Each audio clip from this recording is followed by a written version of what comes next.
പ്രിയപ്പെട്ട വിദ്യാർത്ഥിനികളെ, came ടോക്കിലെ +1 improvement examination special ക്ലാസ്സിൻ്റെ 25ാമത് എപ്പിസോഡിലേക്ക് ഏവർക്കും ഹൃദയപൂർവ്വം സ്വാഗതം. 24 വീഡിയോ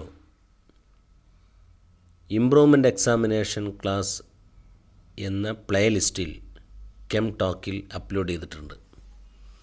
നിങ്ങളത് കണ്ടിരിക്കുമെന്ന് വിചാരിക്കുന്നു. കണ്ടിട്ടില്ലെങ്കിൽ ഈ വീഡിയോയുടെ ഡിസ്ക്രിപ്ഷൻ ബോക്സിൽ പ്രസ്തുത വീഡിയോയുടെ ലിങ്കുകൾ കൊടുത്തിട്ടുണ്ട്. നിങ്ങൾക്ക് ഇഷ്ടപ്പെട്ട ടോപ്പിക്കുകൾ സെലക്ട് ചെയ്ത് ആ ലിങ്കിൽ ക്ലിക്ക് ചെയ്തതിന് ശേഷം കാണുക. കൃത്യമായ നോട്ടുകൾ എഴുതിയെടുക്കുക. 12 ടൈമുകളിലായി നടന്ന പൊതുപരീക്ഷയും ഇംപ്രൂവ്മെൻ്റ് എക്സാമിനേഷൻ്റെയും ക്വസ്റ്റ്യൻസാണ് മെയിനായിട്ട് ഈ എപ്പിസോഡുകളിൽ ഡിസ്കസ് ചെയ്യുന്നത്. ഇന്ന് 13ാമത്തെ ചാപ്റ്ററായ ഹൈഡ്രോ കാർബൺ എന്ന ഫസ്റ്റ് ഇയർ കെമിസ്ട്രിയിലെ ടോപ്പിക്കാണ് ഇന്ന് നമ്മൾ ഡിസ്കസ് ചെയ്യുന്നത്. അപ്പോൾ നമുക്ക് തുടങ്ങാം അല്ലേ. ഹൈഡ്രോ കാർബൺ എന്ന ചാപ്റ്ററിലെ ആദ്യ പാർട്ടിലേക്ക് ഏവരെയും സ്വാഗതം ചെയ്യുന്നു. സ്ക്രീനിലേക്ക് നോക്കുക. നമ്മൾ ക്വസ്റ്റ്യൻ പറയുന്ന സമയത്ത് സ്ക്രീനിൽ ആ ക്വസ്റ്റ്യൻ കാണും, അതിൻ്റെ ആൻസറും കാണും. അതുമായി ബന്ധപ്പെട്ട ചില കാര്യങ്ങൾ ഞാൻ സൂചിപ്പിക്കും. അത് നോട്ട്സായി എഴുതിയെടുക്കുക. എന്നിട്ട് കണ്ണടച്ചിരുന്ന് എന്താണ് കേട്ടത്, എന്താണ് എഴുതിയത് എന്ന് ആലോചിക്കുക. കിട്ടുന്നില്ലെങ്കിൽ വീണ്ടും കേൾക്കുക. റിവൈസ് ചെയ്ത് പഠിച്ച് ആത്മവിശ്വാസത്തോടു കൂടെ പരീക്ഷയിലേക്ക് പോവുക. ഓക്കെ, അപ്പോൾ തുടങ്ങാം. Question number 1. Identify A and be in the following reaction. താഴെ തന്നിരിക്കുന്ന റിയാക്ഷനിൽ എ ബി എന്ന് പറയുന്ന 2 പ്രോഡക്റ്റുകൾ എന്താണത് എന്ന് നമുക്കൊന്ന് പറയാൻ കഴിയണം. ഇപ്പോൾ നമുക്കറിയാം, ഫീനോളിനെ സിങ്ക് ഉപയോഗിച്ചുകൊണ്ട് ഹീറ്റ് ചെയ്താൽ സിങ്ക് ആ ഫീനോളിലെ ഓക്സിജൻ ഇങ്ങോട്ട് എടുക്കും. അപ്പോൾ സിങ്ക് ഓക്സൈഡായിട്ട് മാറും. ബാക്കി എന്താ ഉള്ളത്? ബാക്കി ഓക്സിജൻ പോയി കഴിഞ്ഞാൽ പിന്നെ അത് ബെൻസീനായിട്ട് മാറും. Therefore a is benzene. Clear? അടുത്തത്, ആ ബെൻസീനെ ക്ലോറോമീഥേനും anhydrous aluminium chloride that is Lewis acid മായി പ്രവർത്തിപ്പിച്ചാൽ എന്ത് ചെയ്യുമെന്ന് വെച്ചാൽ ബെൻസീനിൽ ആര് വരും? CH3 ഗ്രൂപ്പ് അറ്റാക്ക് ചെയ്യും. CH3 ഗ്രൂപ്പ് അറ്റാക്ക് ചെയ്യും. ബെൻസീനിൽ നിന്നൊരു H റിമൂവ് ചെയ്യുകയും ചെയ്യും. എന്നിട്ട് ആ CH3Clലെ HClലും Clലെ Clലുമായി പ്രവർത്തിച്ച് HCl ആയിട്ട് മാറും. അപ്പോൾ അവിടെ കിട്ടുന്ന കോമ്പൗണ്ട് ടൊളുവിൻ എന്ന് പറയുന്ന കോമ്പൗണ്ടാണ്. ടൊളുവിൻ, ബെൻസീൻ റിങ്ങിന് മുകളിൽ CH3 വരുന്നത്. ഓർക്കാൻ വളരെ എളുപ്പമാണ്. ബെൻസീൻ റിങ്ങിന് മുകളിൽ CH3Clലെ CH3 വന്ന് കയറി നിന്നാൽ അതാണ് toluene. Okay, next number 2. An alkene on ozonolysis gives 2 molecule of ethanol. ആൽക്കീനിനെ ozonolysis എന്ന് പറയുന്ന പ്രോസസ്സ് നടത്തിയപ്പോൾ 2 മോളിക്യൂൾ എത്തനാൽ കിട്ടി. Identify the alkene. Draw it's geometrical isomeric forms. പ്രത്യേകം ശ്രദ്ധിക്കാനുള്ളത് 2 എത്തനാലാണ് കിട്ടിയത് എന്ന് പറഞ്ഞാൽ ഡബിൾ ബോണ്ടിൻ്റെ അപ്പുറത്തും ഇപ്പുറത്തും 2 കാർബണുള്ള ആൽക്കീനാണ് എന്നാണ് അർത്ഥം. ഡബിൾ ബോണ്ടിൻ്റെ അപ്പുറത്ത് 2 കാർബൺ, ഇപ്പുറത്ത് 2 കാർബൺ. അതിനെ ഓസോണോളിസിസ് നടത്തിയാൽ 2 കാർബണുള്ള കോമ്പൗണ്ട് കിട്ടും, അതായത് എത്തനാൽ കിട്ടും. ഓക്കെ, ഇനിയിപ്പോൾ ചോദിക്കുകയാണ്, an alkene on ozonolysis give 2 molecule of methanol എന്നാണെങ്കിൽ എന്തായിരിക്കും compound? CH2 double bond CH2 ആയിരിക്കും മെത്തനാലാണെങ്കിൽ. ഇനി 2 മോളിക്യൂൾ പ്രൊപ്പനാലാണ് കിട്ടിയതെങ്കിലോ ഡബിൾ ബോണ്ടിൻ്റെ അപ്പുറം ഇപ്പുറം 3 കാർബൺ ഉണ്ടാവും. അപ്പോൾ എന്താ അതിൻ്റെ പേര്? പറയൂ. 3 ഹെക്സീനാൽ ആയിരിക്കും. 3 ഹെക്സീനാൽ ആയിരിക്കും. അല്ല, 3 ഹെക്സീൻ, നോട്ട് ഹെക്സീനാലല്ല, 3 ഹെക്സീൻ. ഓക്കെ, ഇനി ഇങ്ങനെ ചോദിക്കുകയാണ്, ഒരു മെത്തനാലും ഒരു എത്തനാലുമാണ് കിട്ടിയതെങ്കിലോ? അപ്പോൾ അത് പ്രൊപ്പീനായിരിക്കും. ഇങ്ങനെ നല്ല രസകരമായ ക്വസ്റ്റ്യൻ കാര്യങ്ങൾ ബോധ്യപ്പെട്ടാൽ നമുക്ക് ആൻസർ ചെയ്യാൻ പറ്റും. ഇതൊരു റിപ്പീറ്റഡായി വരുന്ന ക്വസ്റ്റ്യനാണ്. അപ്പോൾ അത് പ്രത്യേകം ശ്രദ്ധിക്കണം. ഞാൻ ഈ പറഞ്ഞ കാര്യങ്ങളൊക്കെ ഇതിലൊരു എക്സാമ്പിളേ പറഞ്ഞിട്ടുള്ളൂ. ആ എക്സാമ്പിളിനെ ബേസ് ചെയ്തുകൊണ്ട് വേറെയും കുറേ എക്സാമ്പിൾ ഇപ്പം ഞാൻ പറഞ്ഞു, അതൊന്നുകൂടെ കേൾക്കുക, എന്നിട്ട് മനസ്സിലുറപ്പിക്കാം. റെഡി? അപ്പോൾ ഇവിടുത്തെ ഉത്തരം ബ്യൂട്ട് 2 ഈനാണ്. ബ്യൂട്ടീൻ, ബ്യൂട്ടറ്റൂയിൻ. ഇതിൻ്റെ ജോമെട്രിക്കൽ ഐസോമർസ് എഴുതണം. നോക്കൂ, 4 കാർബൺ, ആ 4 carbon CH3, CH double bond CH3. അത് നോക്കൂ, ആ H2 ഒരു സൈഡിലേക്ക് വന്നപ്പോൾ അതിന് സിസ് കോമ്പൗണ്ടാണ്. H ഓപ്പോസിറ്റ് സൈഡിൽ അല്ലെങ്കിൽ CH3 ഗ്രൂപ്പ് ഓപ്പോസിറ്റ് സൈഡിൽ വന്നപ്പോൾ അത് ട്രാൻസ് ആണ്. ട്രാൻസ് എന്നാൽ ഓപ്പോസിറ്റ് എന്നാണ്. പഠിച്ചു വെക്കണം, പ്രധാനപ്പെട്ട ക്വസ്റ്റ്യനാണ്. ഈ വർഷം തന്നെ അത് ഒന്നുകൂടെ ഇല്ല, നന്നായി ശ്രദ്ധിക്കണം. ഓക്കെ, അടുത്ത question number 3. Briefly describe the following with suitable chemical equation. Chemical equation സ്യൂട്ടബിളായി യോജിച്ച കെമിക്കൽ ഇക്വേഷൻ ഉപയോഗിച്ചുകൊണ്ട് വിശദീകരിക്കുക. What is Wurtz reaction? The Wurtz reaction, bromomethane സോഡിയവുമായി പ്രവർത്തിച്ച് ഈഥെയിൻ കിട്ടുക. അവിടെ എന്താ സംഭവിച്ചത്? ബ്രോമോമീഥെയിൻ എന്ന് പറഞ്ഞ 2 മോളിക്യൂളുണ്ട്. ആ 2 മോളിക്യൂളിൻ്റെ ബ്രോമിനഡ് കട്ട് ചെയ്ത് ഒഴിവാക്കിയിട്ട് ബാക്കിയുള്ള 2 CH3കളാണ് ജോയിൻ ചെയ്തു. ഇതിനാണ് എന്ത് പറയുക, വുഡ്സ് റിയാക്ഷൻ എന്ന് പറയാം. ആൽക്കൈൽ ഹാലൈഡ് മെറ്റാലിക് സോഡിയവുമായി പ്രവർത്തിച്ച് ആൽക്കെയിൻ ഉണ്ടാകുന്ന രാസപ്രവർത്തനത്തിനാണ് വുഡ്സ് റിയാക്ഷൻ എന്ന് പറയാം. Next, Kharasch effect. What is Kharasch effect? അതായത് അൺസിമെട്രിക്കൽ ആൽക്കീൻ അൺസിമെട്രിക്കൽ റിയേജൻറ്റുമായി പെറോക്സൈഡിൻ്റെ സാന്നിധ്യത്തിൽ പ്രവർത്തിപ്പിച്ചാൽ മാർക്കോണിക്കോഫ് റൂളിന് എതിരായി പ്രോഡക്റ്റ് ഉണ്ടാവും. എങ്ങനെ? മാർക്കോണിക്കോഫ് റൂൾ എന്താ? മാർക്കോണിക്കോഫ് റൂൾ എന്ന് പറഞ്ഞാൽ ഹൈഡ്രജൻ എന്ത് ചെയ്യും? കൂടുതൽ ഹൈഡ്രജൻ ഉള്ളിടത്തേക്ക് പോകുന്നതാണ്. എന്നാൽ പെറോക്സൈഡിൻ്റെ സാന്നിധ്യത്തിലാണെങ്കിൽ കുറഞ്ഞ ഹൈഡ്രജനുള്ള കാർബണിലേക്ക് ചെല്ലും. കുറഞ്ഞ ഹൈഡ്രജനുള്ള ഡബിൾ ബോണ്ടഡ് കാർബണിലേക്ക് ചെല്ലും. നോക്കൂ, അങ്ങനെയല്ലേ വന്ന് നോക്കൂ. HBrലെ H ആ ഡബിൾ ബോണ്ടുള്ള ഏത് കാർബണിലേക്കാണ് പോയത്? പ്രോഡക്റ്റ് നോക്കിയാൽ മതി, അപ്പോൾ മനസ്സിലാവും. CHലേക്കാണ് പോയത്. അതുകൊണ്ടാണ് CH2 എന്നായത്. ഓക്കെ അല്ലേ? പിന്നെ CH2Br എന്ന് വന്നു. അപ്പോൾ Br പോയത് കൂടുതൽ ഹൈഡ്രജനുള്ളിടത്തേക്കും, ഹൈഡ്രജൻ പോയത് കുറഞ്ഞ ഹൈഡ്രജനുള്ളിടത്തേക്കുമാണ് പോയത്. ഇതിനാണ് പെറോക്സൈഡ് ഇഫക്റ്റ് അല്ലെങ്കിൽ കറാഷ് ഇഫക്റ്റ് എന്ന് പറയാം. ഇത് ആൻറ്റി മാർക്കോണിക്കോഫ് റൂളാണ് ഒബേ ചെയ്യുക. അപ്പോൾ എന്താണ്? അൺസിമെട്രിക്കൽ ആൽക്കീനിലേക്ക് അൺസിമെട്രിക്കൽ റിയേജൻ്റ് ആഡ് ചെയ്യുമ്പോൾ കൂടുതൽ ഹൈഡ്രജൻ ഉള്ളിടത്തേക്ക് പോവുകയാണെങ്കിൽ അതിനെ മാർക്കോണിക്കോഫ് റൂളെന്നും, കുറഞ്ഞ ഹൈഡ്രജൻ ഉള്ളിടത്തേക്കാണ് പോകുന്നതെങ്കിൽ അതിനെ ആൻറ്റി മാർക്കോണിക്കോഫ് റൂളെന്നും പറയും. ആൻറ്റി മാർക്കോണിക്കോഫ് റൂൾ ഒബേ ചെയ്യുന്ന സമയം എന്ന് പറയുന്നത് പെറോക്സൈഡിൻ്റെ സാന്നിധ്യത്തിൽ റിയാക്ഷൻ നടക്കുമ്പോഴാണ്. ഓക്കെ, വളരെ പ്രധാനമാണ്, പഠിച്ചു വെക്കണം. 4ാമത്തെ question, draw the Newman projections of eclipsed and staggered conformation of ethane molecule. ഇതാണ് പഠിക്കുക.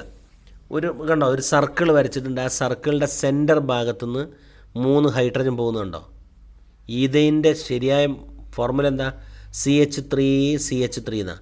അപ്പോൾ ഒരു കാർബണാണ് ആ സർക്കിൾ. ആ സർക്കിളിൽ നിന്ന് 3 ഹൈഡ്രജൻ കണ്ടോ? CH3. വേറൊരു കാർബൺ മുന്നിൽ നിൽക്കുന്നതാണ്. അതാണ് ആ സെൻറ്ററിൽ നിന്ന് വരെ പോയത്. അതുകൊണ്ട് അത് CH3. അപ്പോൾ 2 CH3കൾ നിൽക്കുന്നുണ്ടോ? അത് എക്ലിപ്സ്ഡ് എന്ന് പറഞ്ഞാൽ ഒന്നിൻ്റെ പിന്നിൽ വരിക, കറക്റ്റ് പിന്നിൽ വരിക. അതാണ് എക്ലിപ്സ്ഡ്. സ്റ്റാഗേർഡ് എന്ന് പറഞ്ഞാൽ ഒരു എത്ര ഡിഗ്രി? 60 ഡിഗ്രി ഇങ്ങോട്ട് നീങ്ങിയിട്ട് വരിക. ഇതിനാണ് സ്റ്റാഗേർഡ് കൺഫർമേഷൻ എന്ന് പറയുക. ഈ കൺഫർമേഷൻ ഉണ്ടാവാൻ കാരണം എന്താ? കാർബൺ സിഗ്മ ബോണ്ടിലൂടെ എന്ത് ചെയ്യാണ്? കറങ്ങുന്നതിൻ്റെ ഫലമായിട്ടാണ് ഈ കൺഫർമേഷൻ ഉണ്ടാകുന്നത്. ഓക്കെ, സ്റ്റാഗേർഡ് ആണോ എക്ലിപ്സ്ഡ് ആണോ മോർ സ്റ്റേബിൾ? സ്റ്റാഗേർഡ് ആണ് more stable. Because repulsion minimum ആയിരിക്കും. ഹൈഡ്രജനും തമ്മിലുള്ള റിപ്പൾഷൻ, വികർഷണം വളരെ കുറവായിരിക്കും. അതുകൊണ്ട് staggered is more stable than eclipsed. Okay, അടുത്തതിലേക്ക് പോയാലോ? 5ാമത്തെ question, give the chemical equation for the steps involved in the ozonolysis of propene. നേരത്തെ ഞാൻ പറഞ്ഞ കാര്യം തന്നെ ഇത്. പ്രൊപ്പീനെ ഓസോണോളിസിസ് നടത്തിയാൽ എന്താ കിട്ടുക? ഇപ്പുറത്ത് 2 കാർബൺ ഉണ്ട്, അപ്പോൾ എത്തനാൽ കിട്ടും. അപ്പുറത്ത് 1 കാർബൺ ഉള്ളൂ, അപ്പം മെത്തനാൽ കിട്ടും. ഓക്കെ, ഡബിൾ ബോണ്ടിൻ്റെ അപ്പുറം 1 കാർബൺ, ഇപ്പുറത്ത് 2 കാർബൺ, അപ്പോൾ എത്തനാലും കിട്ടുമെന്ന് മെത്തനാലും കിട്ടും. ബ്യൂട്ടീനായപ്പോൾ എന്താ കിട്ടിയത്? 2 ബ്യൂട്ടീനായപ്പോൾ 2 എത്തനാലാണ് കിട്ടിയത്. ഇനി എത്തീനാണെങ്കിൽ എന്താ കിട്ടുക? 2 മെത്തനാലാണ് കിട്ടുക. നല്ല ഓർത്തിരിക്കണം, വെരി വെരി ഇമ്പോർട്ടൻറ്റ്. 2 ക്വസ്റ്റ്യൻ വന്നു. ഇപ്പോൾ തൊട്ടടുത്ത വർഷങ്ങളിൽ 2 ക്വസ്റ്റ്യൻ വന്നു. നോക്കൂ, 6th question, Alkynes can be converted to selectively into cis alkene and trans alkene. Explain with a suitable example. നോക്കൂ, ഒരു ആൽക്കൈനാണ് അവിടെ കൊടുത്തിരിക്കുന്നത്. RC∼bond Cr+H2 പലേഡൈസ്ഡ് കാർബൺ എന്നാണ്. കാർബണും പലേഡിയവും കൂടെ കൂടിയതാണ്. അതിന് നമ്മളെന്താ പറയുക അറിയോ? പലേഡൈസ്ഡ് ചാർക്കോൾ പാർഷ്യലി ഡീആക്ടിവേറ്റഡ് എന്നാണ്. കാർബണും പലേഡിയം കൂടിക്കഴിഞ്ഞ് അതിനെ എന്ത് ചെയ്യുക? ഡീആക്ടിവേറ്റ് ചെയ്യുക ഭാഗികമായി. അപ്പോൾ ഡീആക്ടിവേറ്റ് ചെയ്യുമ്പോൾ എന്തായിട്ട് മാറും എന്നറിയോ? ആൽക്കീനായിട്ട് മാറും. ആൽക്കൈനല്ല, ആൽക്കൈനിലേക്ക് പോകില്ല, കാരണം ഭാഗികമായിട്ട് ആക്ടിവേഷൻ ഉള്ളൂ. അതുകൊണ്ട് triple bonded compound palladium bar C, അതായത് അതിന് പേരെന്താ? പലേഡൈസ്ഡ് കാർബൺ. ഇതിന് വേറെ പേരുണ്ട്, ലിൻഡ്ലർ റിയേജൻ്റ് എന്നാണ് പറയുക. ലിൻഡ്ലർ റിയേജൻ്റ് നന്നായി ഓർത്തിരിക്കണം. അപ്പോൾ ആൽക്കൈൻ ആൽക്കീനായിട്ട് മാറും. ഏത് ആൽക്കീൻ? സിസ് ആൽക്കീനായിട്ട് മാറും. എന്നാൽ നിങ്ങൾക്ക് ട്രാൻസ് ആൽക്കീൻ കിട്ടണോ? ട്രാൻസ് ആൽക്കീൻ കിട്ടണമെങ്കിൽ ഇതേ റിയാക്ഷൻ ലിക്വിഡ് അമോണിയയിൽ സാന്നിധ്യത്തിൽ സോഡിയവുമായി പ്രവർത്തിപ്പിച്ചാൽ മതി. അപ്പോൾ ഒന്ന് ബൈഹാർട്ട് ചെയ്ത് പറഞ്ഞു നോക്കിയേ. Sodium in presence of liquid അമോണിയായിട്ട് പ്രവർത്തിക്കുകയാണെങ്കിൽ ട്രാൻസ് ആൽക്കീനും, പലേഡൈസ്ഡ് കാർബണായിട്ട് പ്രവർത്തിക്കുകയാണെങ്കിൽ സിസ് ആൽക്കീനും കിട്ടും. ഒന്ന് പറഞ്ഞു നോക്കുക, കണ്ണടച്ച് ഒന്ന് പറഞ്ഞു നോക്കിയാൽ. എപ്പോഴാണ് സിസ് ആൽക്കീൻ കിട്ടുക? ആൽക്കൈനിനെ ഹൈഡ്രജനുമായി പലേഡിയം സപ്പോർട്ടഡ് ബൈ കാർബൺ, അതായത് ലിൻഡ്ലർ കാറ്റലിസ്റ്റുമായിട്ട് പ്രവർത്തിച്ചാൽ സിസ് ആൽക്കീൻ കിട്ടും. എന്നാൽ സോഡിയവുമായി ലിക്വിഡ് അമോണിയയുടെ സാന്നിധ്യത്തിൽ പ്രവർത്തിപ്പിച്ചാൽ ട്രാൻസ് ആൽക്കീൻ കിട്ടും. Okay. 7th question. Draw the Sohos projection of the eclipsed and staggered conformation of ethane. Ethyne എന്ന് പറഞ്ഞാൽ CH3 ആണ്. അപ്പോൾ CH3 ആണ് ഒരു വര സെൻറ്ററിൽ കൂടെ വരട്ട് കണ്ടില്ലേ? ആ വര സിയും തമ്മിലുള്ള ബോണ്ടാണ്. എന്നിട്ട് ആ സിമെന്ന് 3 ഹൈഡ്രജൻ കണ്ടില്ലേ? അപ്പുറത്തെ സിന്ന് 3 ഹൈഡ്രജൻ. അപ്പോൾ CH3 ഇതാണ് ഈ ആൽക്കെയിൻ. ഇത് നേരെ നിൽക്കുകയാണെങ്കിൽ എക്ലിപ്സ്ഡ്, ഒന്ന് ജസ്റ്റ് തിരിഞ്ഞ് നിൽക്കുകയാണെങ്കിൽ അത് സ്റ്റാഗേർഡ്. ഓക്കെ, പഠിച്ചു വെക്കണം. സോഹോസുമായി ന്യൂമൺ പ്രൊജക്ഷനുമായി. അടുത്ത 8th one. Give the chemical equation for the conversion of hexane to benzene. 6 കാർബണുള്ള ലീനിയർ ചെയിനിൽ നിൽക്കുന്ന ഹൈഡ്രോ കാർബണെ ബെൻസീനാക്കി മാറ്റണം. Right the name of the process. ആ പ്രോസസ്സിന് എന്താണ് പേര്? അരോമറ്റൈസേഷൻ എന്നതിൻ്റെ പേര്. ഹെക്സൈനെ ബെൻസീനാക്കി മാറ്റുന്ന റിയാക്ഷൻ്റെ പേരാണ് അരോമറ്റൈസേഷൻ. എൻ ഹെക്സൈനെ അപ്പോൾ എന്താ ചെയ്യേണ്ടത്? വെനേഡിയം പെൻറ്റോക്സൈഡോ മോളിബ്ഡിനത്തിൻ്റെ ഓക്സൈഡോ ക്രോമിയത്തിൻ്റെ ഓക്സൈഡിലോ സാന്നിധ്യത്തിൽ 773 കെൽവിനിൽ ചൂടാക്കി 10 മുതൽ 20 അറ്റ്മോസ്ഫിയറിക് പ്രഷറിൻ്റെ കണ്ടീഷനിൽ എക്സൈനെ ചൂടാക്കിയാൽ ബെൻസീനായിട്ട് മാറും. ഈ റിയാക്ഷൻ്റെ പേരെന്താണ്? അരോമറ്റൈസേഷൻ. 9th question. Predict the product പറയുക. CH3CH double bond CH2+HBr. നോക്കൂ, അൺസിമെട്രിക്കൽ ആൽക്കീൻ, HBr എന്ന് പറഞ്ഞാൽ അൺസിമെട്രിക്കൽ റിയേജൻറ്റ്. ബ്രാക്കറ്റ് ആരോ മാർക്കിൻ്റെ മുകളിൽ ആരാളുള്ളത്? O2 എന്നുണ്ടോ? അതിന് മുന്നേ ഒരാളുണ്ട്, നമുക്ക് മനസ്സിലാവണില്ല. അതായിക്കോട്ടെ, പ്രശ്നമില്ല. H2O2 പോലെ ഓർഗാനിക് പെറോക്സൈഡാണത്. O2 എന്നുണ്ടില്ലേ? C6H5CO twice O2. That is peroxide, organic peroxide സാന്നിധ്യത്തിലാണെങ്കിൽ ആൻറ്റി മാർക്കോണിക് ഓഫ് റൂളാണ്. അപ്പോൾ H എങ്ങോട്ടാ ചെല്ലുക? കൂടുതലുള്ളിടത്തുക്കോ കുറവുള്ളിടത്തുക്കോ? കുറവുള്ളിടത്തേക്ക് ചെല്ലുമ്പോൾ CHലേക്ക് H ചെല്ലും, CH2ലേക്ക് Br ചെല്ലും. ഉത്തരം കിട്ടിയില്ലേ? ഉത്തരം അതവിടെ 1 ബ്രോമോപ്രൊപ്പൈൻ കിട്ടും. പിന്നെ CH ട്രിപ്പിൾ ബോണ്ട് CH എന്ന് പറയുന്ന കോമ്പൗണ്ട് റെഡ് ഹോട്ട് അയൺ ട്യൂബിൻ്റെ സാന്നിധ്യത്തിൽ പ്രവർത്തിപ്പിച്ചാൽ എന്ത് കിട്ടും? ബെൻസീൻ കിട്ടും. Very very important. Red hot iron tube എന്ന് കണ്ടാൽ ബെൻസീൻ ആയിരിക്കും എൻ്റെ ഉത്തരം. നന്നായി ശ്രദ്ധിക്കണം. ഈ ചാപ്റ്ററിൽ റെഡ് ഹോട്ട് അയൺ ട്യൂബ് എന്ന് ചോദിച്ച് ഒരു ക്വസ്റ്റ്യൻ ഉണ്ടെങ്കിൽ അതിൻ്റെ ഉത്തരം ബെൻസീൻ ആയിരിക്കും. അപ്പോൾ റെഡ് ഹോട്ട് അയൺ ട്യൂബ് എന്നുണ്ടോ? ബെൻസീൻ ആയിരിക്കും ഉത്തരം എന്ന് ഓർക്കുക. ഇനി അപ്പുറത്ത് ബെൻസീൻ ഇട്ട് ഇവിടെ റിയാക്റ്റൻ്റ് ഏതാണെന്ന് ചോദിച്ചാലോ, അവിടെ ഡാഷ് ഇട്ടാണ്ട് 3 ഇഥൈൻ ഗീവ്സ് എന്നാണല്ലോ ഇപ്പോൾ അവിടെ ഉള്ളത്. CH ട്രിപ്പിൾ ബോണ്ട് CH എന്നാണ്. അവിടെ എ എന്നിട്ട് a gives red hot iron tube gives benzene എഴുതി. What is a? അവിടെ എഴുതാൻ പറയണം ഇഥൈൻ അല്ലെങ്കിൽ അസറ്റിലീൻ. എന്താണ്? അസറ്റിലീനാണ്. അസറ്റിലീൻ അല്ലെങ്കിൽ ഇഥൈൻ.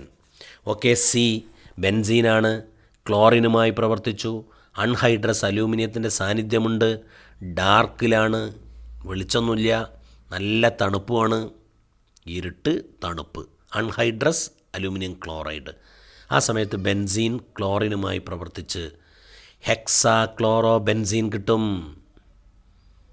Hexa chloro benzene C6Cl6 C6Cl6 hexachlorobenzene. Okay. അടുത്ത question, what is Wurtz reaction? വിശദീകരിക്കേണ്ട ആവശ്യമുണ്ടോ? Given example. Alkyl halide sodium മെറ്റലുമായി ഈതറിൻ്റെ സാന്നിധ്യത്തിൽ പ്രവർത്തിച്ചാൽ ആൽക്കെയിൻ കിട്ടുന്നു. ഈ റിയാക്ഷനെ വുഡ്സ് റിയാക്ഷൻ എന്ന് പറയുന്നു. എക്സാമ്പിൾ ബ്രോമോ മീതെയിൻ ഈതെയിനായിട്ട് മാറുന്നു. അപ്പോൾ ഇവിടുത്തെ പ്രത്യേകത എന്താ പറയുക, എനിക്ക് നമ്മൾ ബ്രോമോ മീതെയിനാണ് എടുക്കണമെങ്കിൽ അതിൻ്റെ ഇരട്ടിയുള്ള ആൽക്കെയിനെ കിട്ടുക, ഡബിൾ ചെയ്യും. ബ്രോമോ മീതെയിൻ എടുത്താൽ